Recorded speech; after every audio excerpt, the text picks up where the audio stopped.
नमस्कार, मी रोहन राठोड. मागच्या व्हिडिओमध्ये आपण बघितलं होतं इंदिरानगरमध्ये पूर्ण कचरा वगैरे आपण कवर केलं होतं. यावेळेस आपण आहोत छत्रपती शिवाजी चौकमध्ये आणि पुसदचा मेन चौक म्हणजे हा छत्रपती शिवाजी चौक. आणि आज तुम्हाला आज काही महत्त्वपूर्ण अजून एक गोष्ट सांगायचं होतं मला की हा इथं ॲटोचा पॉईंट आहे आणि हा पॉईंटच्या आजूबाजू पूर्ण असं एकदम या परिसरमध्ये असं पूर्ण एकदम कचरा वगैरे होता. या मी तुम्हाला दाखवतो.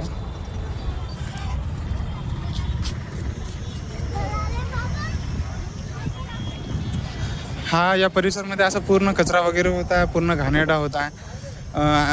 जे काय पुसदमध्ये जे नवीन लोक वगैरे येतात ते नाही का इथं लघवी करायला येतात आणि जे फळाचे मर्चंट वगैरे शॉप वगैरे आहे ना, तर ते इथं पूर्ण जे सडलेले फळं वगैरे असतात इथं फेकतात ते. आणि हा कचरा फक्त एवढंच नाही आहे, हा पूर्ण स्टार्टिंगच्या ॲटो पॉईंटपासून तर हा शेवटपर्यंत आहे, तिकडे शेवटपर्यंत आणि समोर पलीकडे.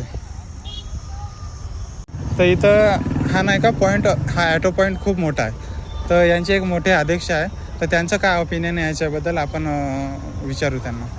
तर इथं नाही का तुम्ही बघितले, तुमचा पॉईंट इथं आहे, तर इथं नाही का कचरा वगैरे पूर्ण परिसरमध्ये पसरलेला आहे. तर तुम्हाला काय वाटतं या कचऱ्याबद्दल, इथं राहावं की काय करावं, असं काय वाटतं तुम्हाला? आता सध्या कसं आहे माहिती आहे का, पुसदची शान म्हणजे छत्रपती शिवाजी महाराज चौक.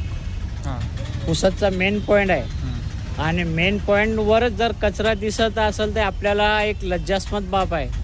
आपल्याला अभिमानाची जी गोष्ट पाहिजे होती ती नाही. आता इथं नगरपालिकाकडून भरपूर आश्वासन देण्यात आलं की आपण स्वच्छता मोहीम राबवू, आपण स्वच्छ पुसद करू. विकासाच्या नावाखाली पूर्ण कचराच आहे. कोणत्याही पुसदच्या परिसरामध्ये कोणत्याही कुठं बी जा, तुम्हाला कचऱ्याशिवाय पर्याय नाही. आता हे तर समजा उन्हाळा आहे तर ही परिस्थिती आहे.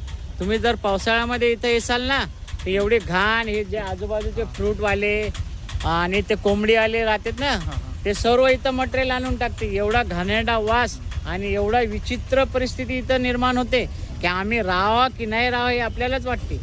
पण कसं आहे, याचं आम्हाला पोट भरायसाठी इथं थांबावं लागते.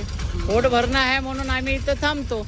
आणि जेणेकरून प्रवासी जर येत असेल तर त्याला तर हानिकारक होईल ना, कारण त्याच्या आरोग्याचा प्रश्न इथं निर्माण होतोय.